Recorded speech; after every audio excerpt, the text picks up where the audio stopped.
How do we find the factor of a number? There are two ways we can find the factors of a number. We're going to use two operations to find that out: division and multiplication. We can use division and multiplication. Whatever you use multiplication to find, you can use division. Whatever you use division to find, you can use multiplication also. For example, you have 3, 4 equals 12. What is that saying? It is saying that 3 sets of 4 equal 12. So how many 3's can we get out of 12? 4. How many 4's can we get out of 12? 3. Because 3 4's equal 12. So whatever you use multiplication to find, you can also use division, because division is the reverse of multiplication. This was just a side note. We want to find the factors of the number, and we want to use division and multiplication. If you're using division, it has to be, the factors will have to be any number, any positive integer that we can divide into this number without leaving a remainder. That is 1 with the division. For multiplication, it is any two factors you can multiply to get the base number. The base number is 6. What and what we can multiply to get 6? 1 and 6 equals 6. 3 and 2 equals 6. So 1, 6, 3, and 2 are factors of 6.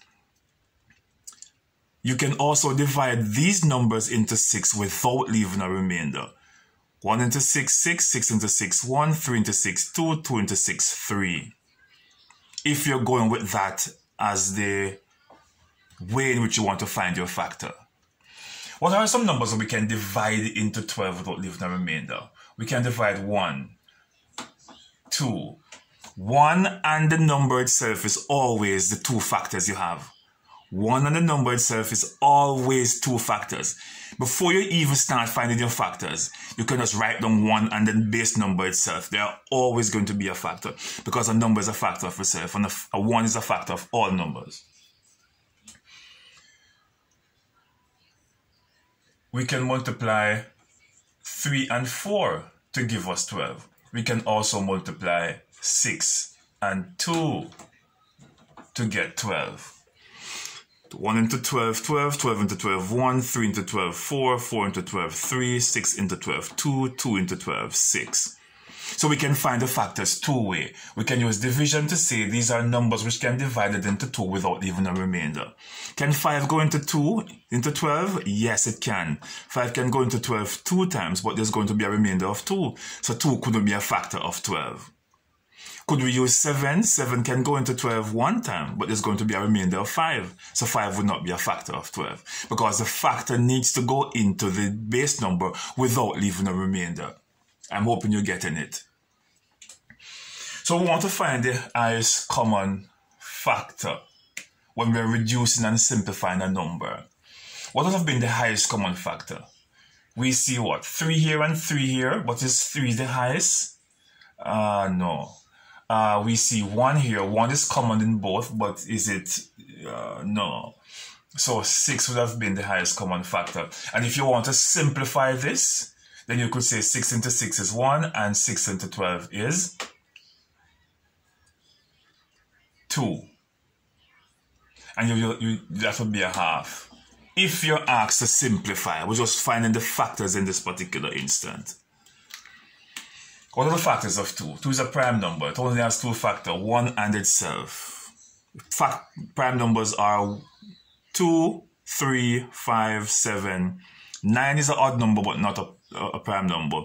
11, 15, 11, 17, 15. Alright? No, 15, no. 15, 3 can go into 15 also, so 50 would not be a prime number. 18, 1 and 18 are the two factors you can write down immediately. What are other two other numbers we can divide into 18 without leaving a remainder? We can divide 6. 6 threes give us 18. So 3 and 6 can go into 18. What if we're multiplying by 2? 2, 7, 14, 2, 8, 16, 2, 9, 18. So 2 and 9 are also factors of 18. So we could use the multiplication or the division, whichever one you want to use. Do you want to say, okay, these are numbers which can go into 18 without leaving a remainder? Or do you want to say two numbers which we can multiply by them together to give us the base number? Whichever way you want to do it.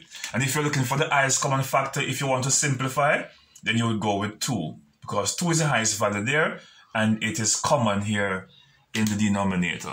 If you're going to simplify, 2 into 2, 1, 2 into 18, 9. That is if you're asked to simplify a number or to create equivalent fractions, because these numbers are also equivalent. 6 over 2 is equivalent to a half. 2 over 9, 2 over 18 is equivalent to 1 over 9. So if you're asked to find equivalent fraction and you want to use the highest common factor to find equivalent fraction, if you're not given a number, then you could go with the factors. If you're asked to simplify the number, then you go with the highest common factor to simplify it to a lower term. Same value, but the term is lower. 1 is lower than 2, 9 is lower than 18. 2 is lower than 12, 1 is lower than 6. They're using simpler terms to represent the same value. They're the same values. Don't forget that. So this is how you find the factors of a number. You can go with division or you can go with multiplication, whichever one is easier for you.